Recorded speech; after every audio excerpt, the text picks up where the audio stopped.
Assalamu alaikum warahmatullahi wabarakatuh.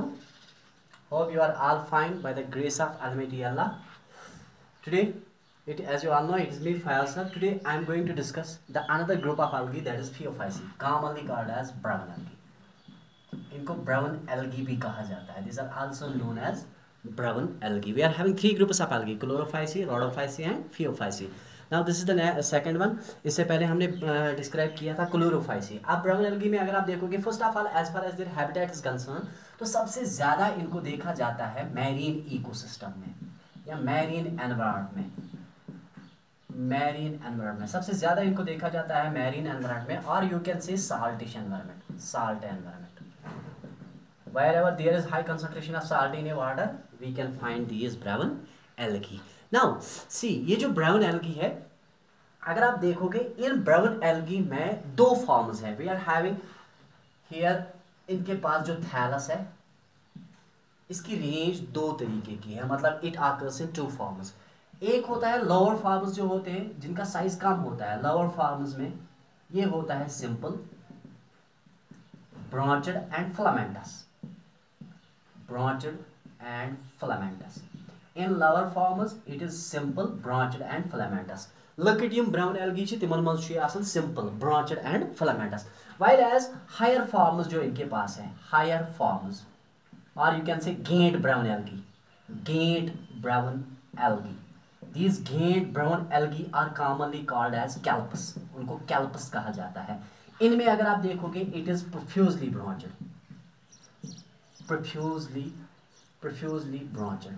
Lower forms में simple branched होता है, लेकिन while as it is in higher forms commonly called as great brown algae, जिनका size जो होता है अप टू 100 मीटर्स होता है. Macrocystis is there, Nereocystis is there. These are the organism which are included in these higher forms. यहाँ पे अगर आप देखोगे इनमें होता है profusely branched, while as in lower forms it is simple branched and is filamentous. Like example अगर हम ले लेंगे एक्टोकार्पस में अगर आप देखोगे it is characterized by the presence of two types of branches. इसमें जो ब्रांचेस आसन एक्टोकार्पस में जो ब्रांचेस आसन, some branches are vertical and some branches are horizontal. के ब्रांचेस च मन आसन वर्टिकल, के ब्रांचेस आसन हॉरिजॉन्टल. ये आवन इवेक्शन. खैर, सो ऑर्गेनिज्म यमिस मन ज टाइप्स ऑफ ब्रांचेस आसन, अख आसन वर्टिकल ब्रांचेस, बे आसन हॉरिजॉन्टल ब्रांचेस. अमिस छे सिंपली वनान हेटेरोट्राइकॉस नेचर.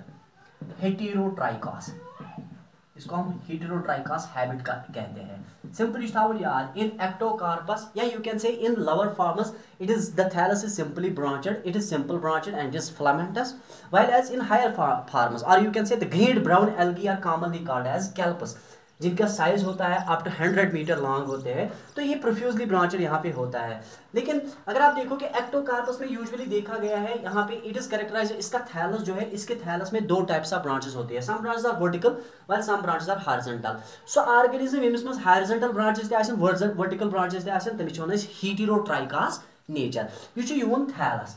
तम पत अगर अस वुचो यमन फियोफाइसी मज वेजिटेटिव सेल्स यह वेजिटेटिव सेल्स नेबर की एनक्लोज कर सेल वाल सह सेल वाल बनोमुत सेल्यूलोजुक, मगर सह सेल्यूलोज पानी नेबर की एनक्लोज कर by a gelatinous substance that is called algin. उसको कहते हैं एल्जिन. इनमें जो सेल वाल है, इनका जो सेल वाल है, it is composed of cellulose. They are enclosed by a cell wall composed of cellulose. लेकिन इनका जो ये सेल्यूलोज है, द सेल्यूलोज वॉल, ये जो सेल्यूलोज वॉल है ये ऊपर से एनक्लोज होता है. The cellulose wall is externally enclosed by gelatinous substance, called algin. उसको कहते हैं algin. That means we are having a cell wall in brown algae commonly composed of cellulose. Cellulose ऊपर से enclosed होता है by gelatinous substance that is called algin. Let us suppose we will take the example of polysiphon. ये है यहाँ पे इसका ये cell wall जो है it is composed of cellulose. ये cellulose wall है, cellulose. इसके ऊपर और एक layer होती है, that is algin, or you can say alginic acid. It is commonly a hydrocolloid. As I told you, these are the substances which which are actually mucopolysaccharides. They can be either sulfated or they can be non-sulfated. They are actually water retaining substances. Hydrocolloids like carrageenan is there, agar is there, phenori is there, fusidine is there, fusin is there, and algin is also there. Algin is confined to these brown algae. Brown algae में cell wall जो है that is composed of cellulose, which externally is enclosed by a gelatinous substance that is called a algin. Now next feature.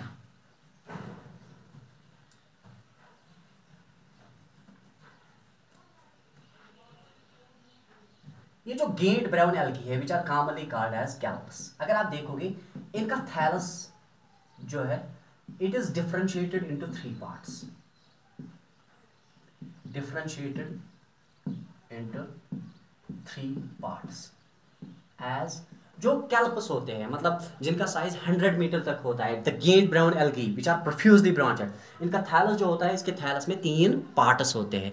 एक होता है root like holdfast, root like holdfast, जिसकी वजह से substratum के साथ अटैच होते हैं. Holdfast attaches them with substratum, them with substratum.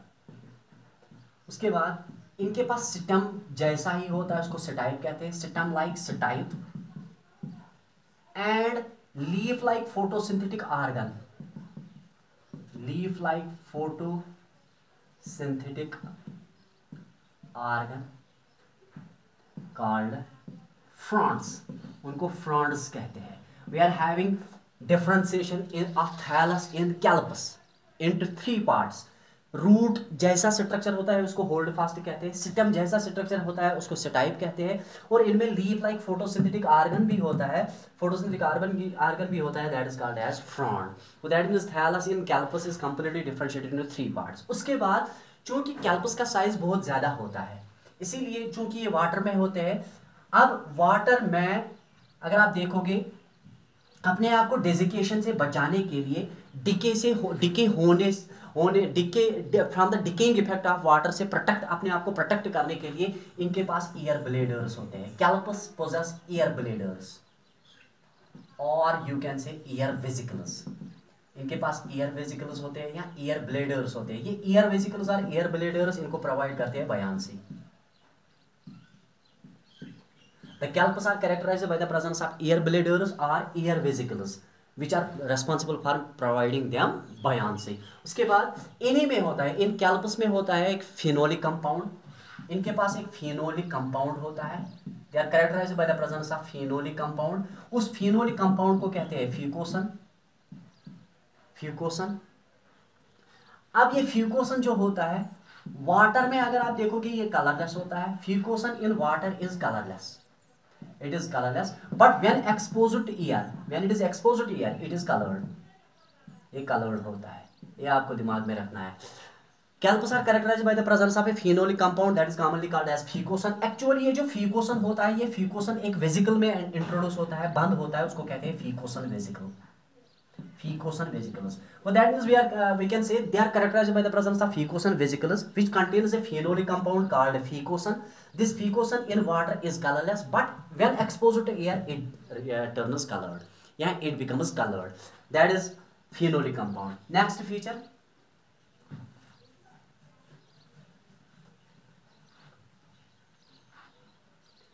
इनमें अगर आप देखोगे अंदर से क्या होता है, इनके पास साइटोप्लाज्म में it contains plastids, one central vacuole and A peripheral nucleus, मतलब वो बाउंड्री पे होता है, पेरिफेरल न्यूक्लियस. इंटीरियर अगर आप देखोगे सेल का इंटीरियर, ब्राउन एल्गी में जो इंटीरियर होता है उसमें क्या होते हैं, प्लास्टिड्स होते हैं. इसमें एक सेंट्रल वैक्यूल होता है, the vacuole which is located at the centre, and a nucleus that is actually displaced towards the periphery. उसके पास इनमें पिगमेंट्स क्या होते हैं, most important pigments. They are characterised by the presence of chlorophyll A, chlorophyll C होता है इनके पास, carotenoids होते हैं एंड ज़ैंथोफिल्स. लेकिन यहां पे अगर आप देखोगे they are brown in colour, olive green range colour जो इनका होता है वो रेंज होता है, ranges from olive green to various to brown. अब इनमें प्रेडोमिनेंट कलर जो है that is brown. Predominant colour जो सबसे ज्यादा देखा गया है, प्रेडोमिनेंट कलर जो इनके पास है, प्रेडोमिनेंट कलर जो है दैट इज ब्राउन। क्यों होता है? क्योंकि इनमें एक पिगमेंट की, ब्राउन पिगमेंट की अबंडेंस होती है या ज़ैंथोफिल की अबंडेंस होती है, उसको कहते हैं फीकोज़ैंथिन। यमन मज they are having a colour, brown colour due to presence of an abundance of xanthophyll that is called as fucoxanthin. वो इनमें ब्राउन पिगमेंट होता है, ब्राउन पिगमेंट अबंडेंस में होता है, ज्यादा कंसंट्रेशन में होता है, इसीलिए वो इंपार्ट करता है अपना कलर। वो ब्राउन पिगमेंट जो है दैट इज एक्चुअली फीकोज़ैंथिन। फीकोज़ैंथिन, फीकोज़ैंथिन की ज्यादा कंसंट्रेशन, ये एक्चुअली ज़ैंथोफिल है, फीकोज़ैंथिन की ज्यादा कंसंट्रेशन की वजह से इनका कलर जो है ब्राउन कलर होता है। Due to high concentration of brown pigment they are brown coloured. Due to high concentration of fucoxanthin they are brown in colour, they are brown in colour. Now next feature,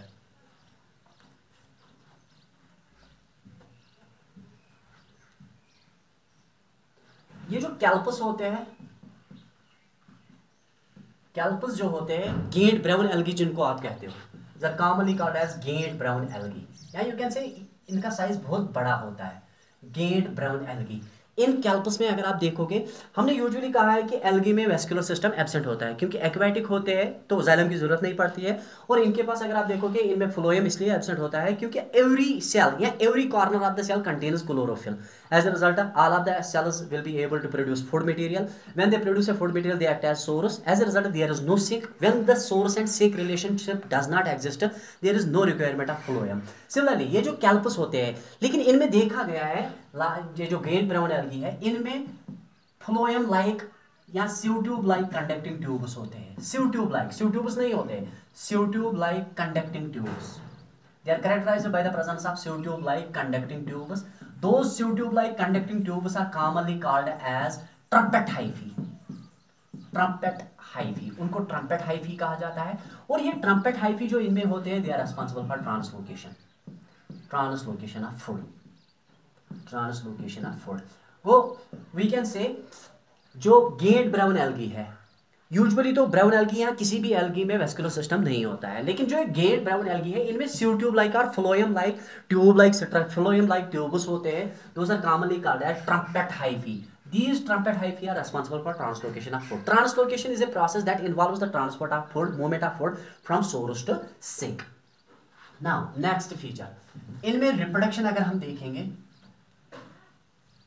if we are going to discuss their reproduction, reproduction अगर हम देखेंगे इसमें brown algae में, सबसे पहली बात अगर आप देखोगे वेजिटेटिव प्रोपगेशन इनमें होती है, vegetative propagation. And this vegetative propagation in brown algae is mediated by the process of fragmentation. ये होता है फ्रेगमेंटेशन से। फ्रेगमेंटेशन का मतलब है मेन पैरेंटल बॉडी या थैलस जो है वो अपने आप को ब्रेक करता है छोटे छोटे फ्रेगमेंट्स में। हर कोई फ्रेगमेंट अपने आप को डिफरेंशिएट करता है into new thallus. Second one, asexual reproduction में स्पोर्स प्रोड्यूस होते हैं। एसेक्सुअल रिप्रोडक्शन जो है इसमें स्पोर्स प्रोड्यूस होते हैं, लेकिन वो स्पोर्स जो होते हैं बाइफ्लैजेलेटेड होते हैं, बाइफ्लैजेलेटेड। और फ्लैजला जो होते हैं, दो फ्लैजला होते हैं, टू अनइक्वल फ्लैजला, वो लैटरल होते हैं लेकिन अनइक्वल होते हैं।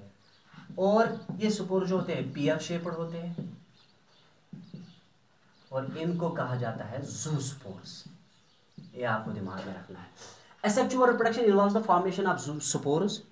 Those spores are biflagellated, possess two flagella. Both the flagella are unequal but are lateral, sides में होते हैं, and these spores are pear-shaped, commonly called as zoospores.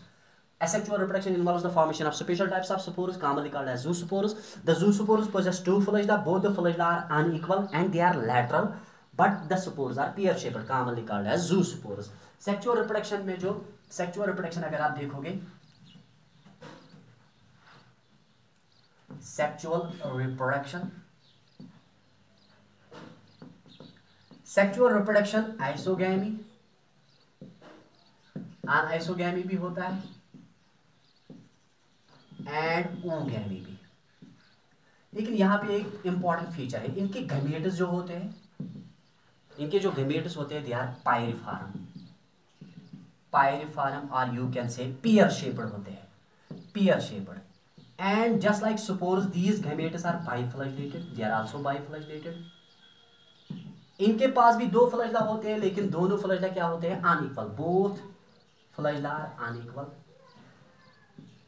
Lateral, एक तो वो लैटरल होते हैं एंड अनइक्वल. लेकिन यहाँ पे और एक फीचर आपको याद रखना है. गैमेट्स का फ्यूजन जो होता है या तो वो वाटर में होता है या ऊगोनियम में होता है. इनका फीमेल रिप्रोडक्टिव ऑर्गन जो है, फ्यूजन या यूनियन ऑफ गैमेट्स जो है, यूनियन ऑफ गैमेट्स ऑकर्स, ये होता है वाटर में, इन वाटर और in oogonium. Oogonium, oogonium is actually a female reproductive organ. The female reproductive organ of brown algae is commonly called as oogonium. इसी female reproductive organ में यहाँ पे अगर आप देखोगे यहीं पे यूनियन ऑफ गैमेट्स होता है, या तो ये वाटर में होता है या ये ऊगोनियम में होता है. ये आपको दिमाग में रखना है. उसके बाद इनके पास जो रिजर्व फूड मटेरियल है, that is complex carbohydrate. Reserve food material जो है या फूड जो स्टोर करते हैं, रिजर्व फूड मटेरियल जो इनके पास है, that is actually a complex carbohydrate. वो कॉम्प्लेक्स कार्बोहाइड्रेट क्या है? वो कॉम्प्लेक्स कार्बोहाइड्रेट या तो है लैमिनेरिन और मैनिटॉल. ये इनके पास रिजर्व फूड मटेरियल है. They are responsible for the storage of food material in the form of laminarin or mannitol. It is actually a complex carbohydrate. Examples अगर हम ले लेंगे, for example, ectocarpus is there, macrocystis is there. इसी तरह से हमारे पास है that is laminaria, Nereocystis is there. Nereocystis. These are the examples of reserve food material occurs in the form of a complex carbohydrate that is commonly called as laminarin or mannitol. इसमें अगर आप देखोगे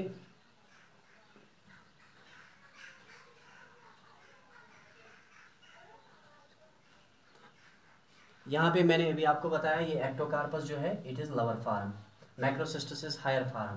It is the longest brown algae. Longest brown algae. Laminarin भी आता है इसमें. Laminarin, Laminaria, Laminaria. Sargassum इसमें आता है. Dictyota इसमें आता है.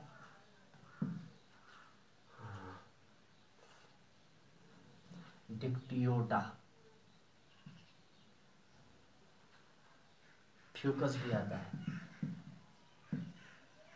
Laminaria, Sargassum, Dictyota, Fucus. Laminaria, Sargassum and Porphyra ये food use होते हैं. It is used as a food. These are the examples of these brown algae. आपको यहाँ पे याद रखना है सेल वॉल, वो तो मैंने अभी आपको बताया. It is composed of cellulose that is enclosed with gelatinous substance that is commonly called as algin. उसके बाद मैरियन होते हैं. जो लोअर फार्मस होते हैं उनमें सिंपल ब्रांच नेचर होता है, फिलामेंटस नेचर होता है. लेकिन हायर फार्मस जिनको आप कैल्पस कहते हो वो डिफरेंशिएट अपने आप को करते हैं into root like structure that is called holdfast, जो इनको अटैच करता है विद द सबस्ट्रेटम. उसके बाद इनके पास होता है ओरिक स्ट्रक्चर दैट इज स्टेम, उसको कहते हैं stipe. And leaf like photosynthetic organ that is commonly called as frond. Higher forms में फ्यूकोसिन वेसिकल्स होते हैं. फ्यूकोसिन वेसिकल्स में एक फिनोलिक कंपाउंड होता है, उसको कहते हैं फ्यूकोसन. जब आप उस फ्यूकोसन को वाटर में डालोगे तो वो कलरलेस होता है, लेकिन when it is exposed to air it becomes coloured. उसके बाद इनके पास होते हैं एयर ब्लैडर्स और air vesicles which are responsible for providing them buoyancy. Chlorophyll a होता है, सी होता है, कैरोटिनाइड्स होते हैं, ज़ैंथोफिल्स होते हैं. ब्राउन कलर इसलिए होता है क्योंकि इनमें एक ज़ैंथोफिल ज़्यादा, ब्राउन पिगमेंट ज़्यादा होता है जिसको आप फीकोजेंथिन कहते हैं. सेक्सुअल रिप्रोडक्शन आइसोगेमी अनआइसोगेमी ओगेमी होता है. सेक्सुअल रिप्रोडक्शन में गैमेट्स जो बन जाते हैं तो दे आर बाइफ्लैजेलेटेड. उनके पास दो फ्लैजला होते हैं, लेकिन दोनों के दोनों फ्लैजला अनइक्वल होते हैं एंड दे आर लैटरल. पायरिफॉर्म होते हैं, पियर शेप्ड होते हैं. लेकिन यूनियन ऑफ गैमेट्स जो होता है या तो वो उनके फीमेल गैमेटोफाइट में होता है जिसको आप ऊगोनियम कहते हो, या तो वो वाटर में होता है. उसके बाद these are the examples. Food storage जो है, फूड रिजर्व फूड मटेरियल जो है that is complex carbohydrate occurs in the form of laminarin और मैनिटॉल. ये हो गया second group of algae. Now यहाँ पे रह गया अब रेड एल्गी, इंशाल्लाह वो कल कंप्लीट करेंगे. Wish you good luck.